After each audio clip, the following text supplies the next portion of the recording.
नमस्कार, मैं प्रद्युमन जोशीला।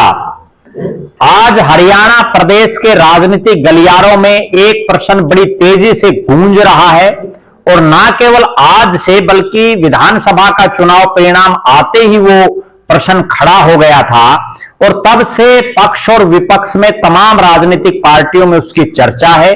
और प्रश्न ये है कि कांग्रेस पार्टी अपना प्रदेश अध्यक्ष बदलने जा रही है।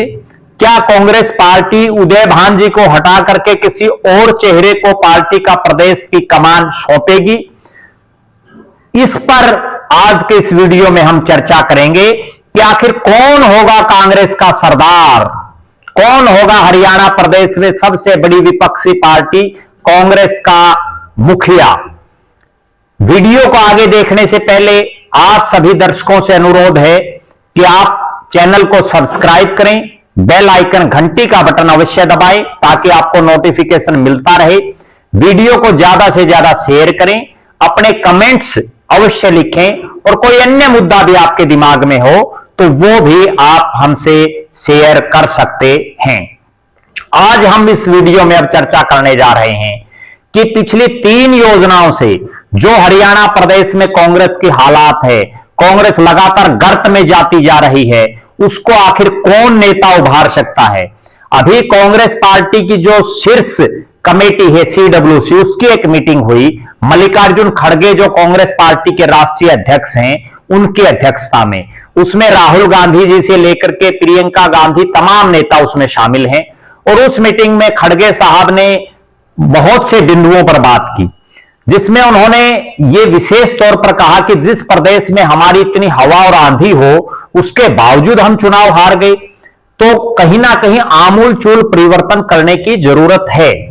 हमारे जो सूत्र बता रहे हैं, जो कांग्रेस में जिन बड़े नेताओं से हमारी चर्चाएं होती रहती हैं, तो वहां से जो खबर निकल करके आ रही है वो ये है कि कांग्रेस पार्टी अपने संगठन में बहुत बड़ा फेरबदल करने जा रही है। हरियाणा प्रदेश के संदर्भ में देखें तो हरियाणा प्रदेश में कांग्रेस में बहुत बड़ा ऑपरेशन करने की तैयारी पार्टी के शीर्ष नेतृत्व ने कर ली है। और अब पार्टी जो पिछले 20 साल से एक प्री पार्टी हरियाणा प्रदेश में कांग्रेस में चली आ रही थी, जिसमें हरियाणा प्रदेश में पिछले 20 सालों से प्रदेश का अध्यक्ष SC समाज से बनाया जा रहा था और चमार जाति से बनाया जा रहा था, जिसमें पहले फूलचंद मुलाना जो मुलाना के पूर्व विधायक और शिक्षा मंत्री भी रहे हैं, उनको बनाया गया। उसके बाद सिरसा के पूर्व सांसद डॉक्टर अशोक तंवर को बनाया गया। उसके बाद अंबाला और सिरसा के पूर्व सांसद और केंद्रीय कैबिनेट मंत्री कुमारी शैलजा को बनाया गया।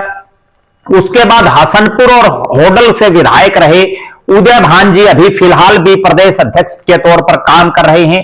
भले ही उनके नेतृत्व में पार्टी इतनी हवा में भी हार गई हो, उसके बावजूद उदय भान जी के कान पर जूं तक नहीं रेंग रही और वो इस्तीफा देने तो दूर, जिम्मेवारी तक भी नहीं ले रहे कि मेरी वजह से पार्टी हरियाणा में हारी है। अब पार्टी जो पिछले 20 साल से प्रदेश के अध्यक्ष की तरह ही जो विधायक दल का नेता कांग्रेस का है, वो हर बार जाट चेहरा बना है। पिछले 20 सालों में 9.5 साल चौधरी भूपेंद्र सिंह हुड्डा विधायक दल के नेता रहे और वो प्रदेश के मुख्यमंत्री रहे। 2014 में जब कांग्रेस पार्टी तीसरे नंबर पर रही और विपक्ष के नेता के लायक उनको जब सीटें नहीं मिली, तो किरण चौधरी को CLP यानी कांग्रेस विधायक दल का नेता बनाया गया। उसके बाद 2019 में चौधरी भूपेंद्र सिंह हुड्डा को फिर से प्रदेश का में कांग्रेस विधायक दल का नेता बना करके नेता प्रतिपक्ष बनाया गया। अब कांग्रेस इस जो पुरानी प्री पार्टी है, जो सूत्र बता रहे हैं, उससे बाहर निकल करके और इसका रिवर्स करने जा रही है। रिवर्स का मीन्स यह है कि प्रदेश का अध्यक्ष किसी जाट समाज के चेहरे को बनाने जा रही है, जबकि विपक्ष का नेता किसी गैर जाट या SC समाज से बनाने जा रही है। उसमें SC समाज पर ज्यादा नजरें हैं और हो सकता है जाट और SC समाज की बजाय जो अन्य जो वर्ग हैं समाज के, उनमें से भी किसी को बनाया जा सकता है। उस पर हम बाद में चर्चा करेंगे। आज हम बात करेंगे कि प्रदेश का अध्यक्ष कौन हो सकता है। जो सूत्र बता रहे हैं उनके मुताबिक कांग्रेस पार्टी किसी जाट चेहरे को प्रदेश अध्यक्ष के तौर पर जो है प्रस्तुत कर सकती है, यहां भेज सकती है। उसमें हरियाणा प्रदेश की राजनीति में वर्तमान में कांग्रेस पार्टी में 3 बड़े जाट चेहरे दिखाई दे रहे हैं। 3 बड़े जाट चेहरे, जिनमें तीनों में अपनी अपनी क्वालिटीज हैं, तीनों की अपनी अपनी कमियां हैं। हम तीनों पर जो है आपको बताएंगे कि तीनों में, फिर आप भी कमेंट के माध्यम से बताना कि आखिर कौन कांग्रेस का सरदार हो जो कांग्रेस को भविष्य में सत्ता में ला सके। इन 3 चेहरों में पहला नाम जो है वो नाम है 5 बार के सांसद, 4 बार लोकसभा, जिन्होंने 2005 में लोकसभा का उपचुनाव जीता रोहतक से, फिर 2009 में बने, फिर 2014 में बने, 2019 में वो मामूली वोटों से हारे, उसके बाद उनको राज्यसभा में भेजा गया, अब वो फिर से लाखों वोटों से जीते हैं। दीपेंद्र सिंह हुड्डा। दीपेंद्र सिंह हुड्डा चौधरी भूपेंद्र सिंह हुड्डा के बेटे हैं, पूर्व मुख्यमंत्री रहे हैं उनके पिताजी। और दीपेंद्र सिंह हुड्डा की खास बात यह है कि वो पूरे हरियाणा प्रदेश के 90 विधानसभा क्षेत्रों में उन्होंने अपने प्रशंसकों का, अपने साथियों का एक कैडर बनाया हुआ है। टीम दीपेंद्र के नाम से भी उन्होंने एक बहुत से जुनूनी युवाओं की फौज बनाई हुई है। और दीपेंद्र सिंह हुड्डा 90 विधानसभा क्षेत्रों में उनके अपने प्रशंसक बड़े स्तर पर है। आज अगर फैन फॉलोइंग की भी बात करें तो पिछले कुछ सालों से उन्होंने अपने पिताजी चौधरी भूपेंद्र सिंह हुड्डा से भी वो आगे आ गए हैं। दीपेंद्र सिंह हुड्डा की खास बात यह है कि वो बड़े ही नम्र स्वभाव के हैं और लोगों से बड़े घुल मिल करके रहते हैं। और उनकी सबसे खास बात यह भी है कि वो लगातार संघर्ष करते हैं, सड़क से लेकर संसद तक लगातार लोगों के बीच में रहते हैं और दिन देखते ना रात देखते, रात को 10-10 बजे तक वो लोगों के बीच में रहते हैं, सुबह जो है 7 बजे लोगों के बीच में आ जाते हैं। और दीपेंद्र सिंह हुड्डा हर विधानसभा क्षेत्र में बहुत से साथियों को वो जानते भी हैं। तो कहीं ना कहीं दीपेंद्र सिंह हुड्डा एक बड़ा चेहरे के रूप में कांग्रेस में है और पिछले कई सालों से वो 20 साल से राजनीति में लगभग सक्रिय हैं। अपने पिता की छत्र छाया से भी वो बाहर आ चुके हैं और गांधी नेहरू परिवार के भी जो है नजदीकियों में उनका नाम है। विदेश में वो जो है बहुत बार जाते हैं, वो वहां पढ़ाते भी हैं बच्चों को। तो बाकायदा निश्चित रूप से दीपेंद्र हुड्डा की कई भाषाओं पर भी पकड़ है और अच्छे नेता हैं। ये उनका एक प्लस पॉइंट है। उनका एक प्लस पॉइंट ये भी है कि विपरीत हालातों में भी वो रोहतक से जीते, चाहे 2014 की बात हो जब मोदी जी की पूरे देश में आंधी थी। कांग्रेस का इकलौता सांसद उस समय दीपेंद्र सिंह हुड्डा जीते थे। 2019 में जब कांग्रेस की पूरी वेव थी तब भी वो 5,000 के आसपास वोटों से चुनाव हार गए थे और इस बार तो वो लाखों वोटों से जीत गए। इस बार वो 9 के 9 जो विधानसभा क्षेत्र है अपनी पार्लियामेंट के, उनमें वो जीते। और सबसे बड़ी बात, उस कोसली विधानसभा से भी वो जीत गए जो अहिर बाहुल्य थे। तो कहीं ना कहीं उनका एक राजनीतिक ओरा जरूर है। अब जो उनकी कमी है, जो उनका नेगेटिव पॉइंट है, वो सबसे बड़ा उनका नेगेटिव पॉइंट ये है कि वो जब इस बार टिकटों का वितरण हो रहा था उसमें उनसे बहुत बड़ी चूक हुई। उन्होंने अपने बहुत से ऐसे निजी साथियों को टिकटें दिलाई जिसके लिए वो अड़े, जिसके बाद कांग्रेस का राज हरियाणा से चला गया। वो टिकट वितरण गलत हुआ। दूसरी उनकी जो मुख्य कमी है वो ये है कि वो हद से ज्यादा शरीफ हैं। राजनीति में शरीफ होना बहुत जरूरी है, लेकिन एक हद से भी ज्यादा शरीफ होना भी कहीं ना कहीं आपकी कमजोरी है। अगली जो बड़ी बात है, अक्सर नेताओं की, बड़े बड़े नेताओं की, यहां तक कि विधायकों तक की भी शिकायतें रहती हैं कि दीपेंद्र सिंह हुड्डा फोन नहीं उठाते। यह उनकी एक बहुत बड़ी कमी है जिस पर उनको ध्यान देने की जरूरत है, क्योंकि फोन ही आज के दिन वो माध्यम है। मोबाइल का मीन्स ही ये है, ये लैंडलाइन फोन नहीं है कि आप बैठे हैं तो उठा लिया। मोबाइल का मीन्स ये है कि क्या पता किसको कब क्या इमरजेंसी हो जाए, क्या बात करनी पड़ जाए, तो उनको फोन भी उठाना चाहिए।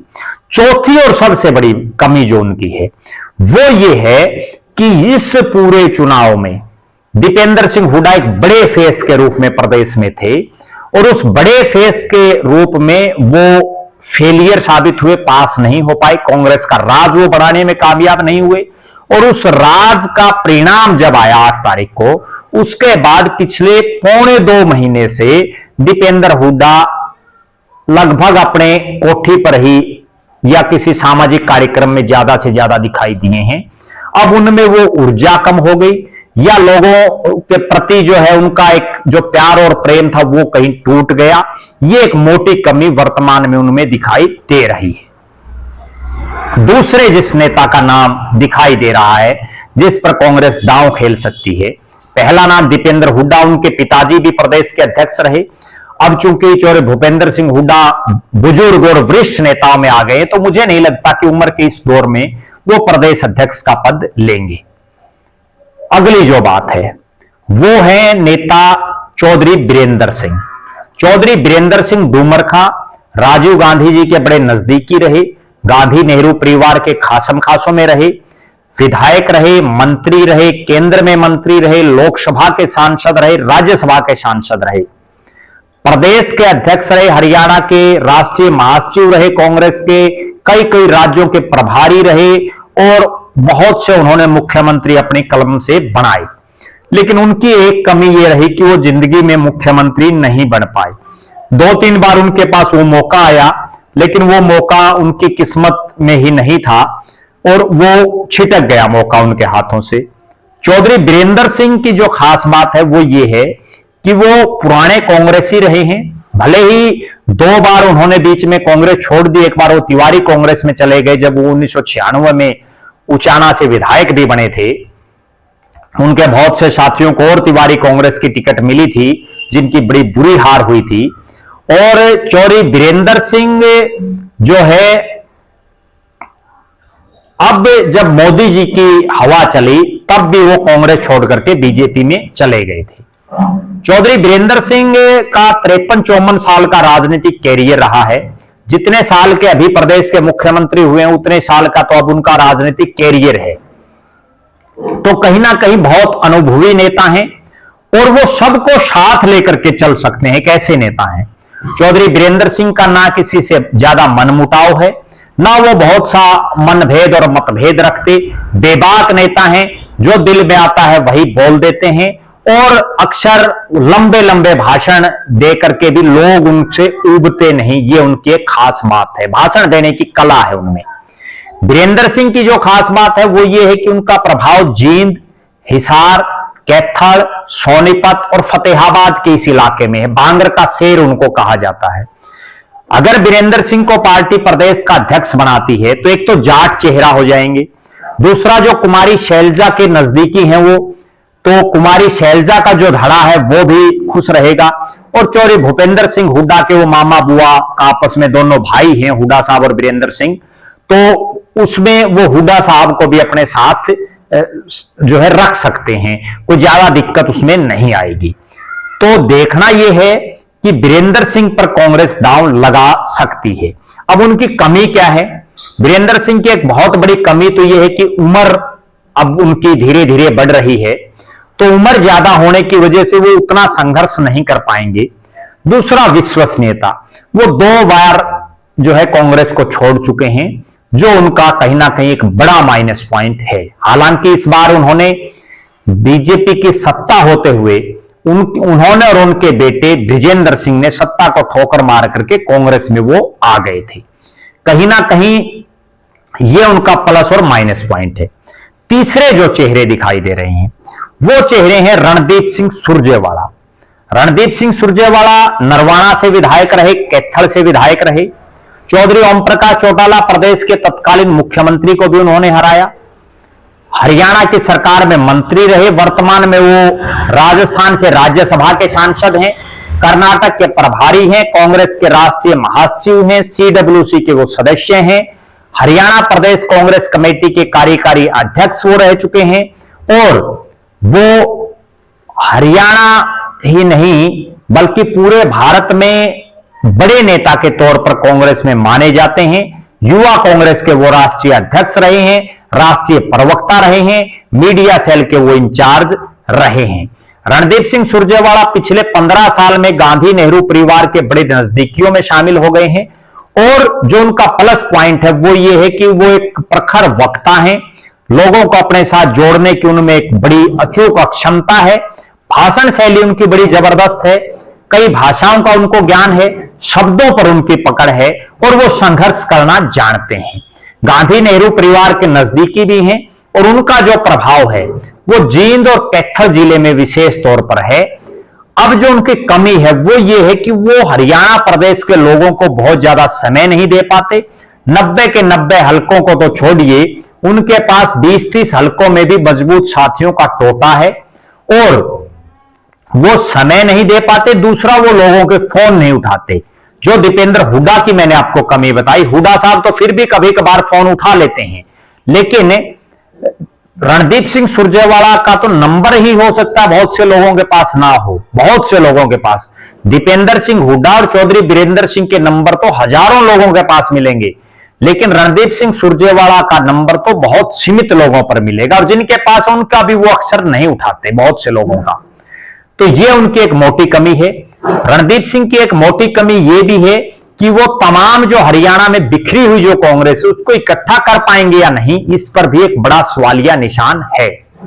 रणदीप सिंह सुरजेवाला की एक और जो मोटी कमी है वो ये है कि दीपेंद्र हुड्डा और बीरेंद्र सिंह अपने साथियों को टिकट दिलाने के लिए बहुत बार अड़ते हैं, वो टिकट दिला भी देते हैं, विकट हालातों में भी दिला देते हैं, लेकिन रणदीप सिंह सुरजेवाला फुल फ्लैश चौधर में होने के बावजूद इक्का दुक्का नेताओं को छोड़कर के टिकट उन्होंने कभी किसी को नहीं दिलाई।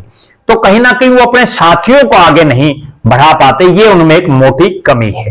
ये 3 जाट चेहरे हैं जिनमें से किसी एक को कांग्रेस पार्टी हरियाणा का मुखिया बना सकती है। हालांकि इनके अलावा हो सकता है पार्टी कई किसी अन्य चेहरे पर भी दांव खेल दे, उन पर भी हमारी नजरें हैं कि भविष्य में क्या हो सकता है, क्या कांग्रेस किसी और चेहरे पर भी विचार कर सकती है, उस पर भी हम आपको बताते रहेंगे। लेकिन फिलहाल जो राजनीतिक गलियारों में चर्चाएं हैं कि हरियाणा प्रदेश में कांग्रेस पार्टी को दोबारा जिंदा करने के लिए पार्टी की कमान इन 3 चेहरों में से किसी एक को दी जाने की संभावनाएं प्रबल हैं।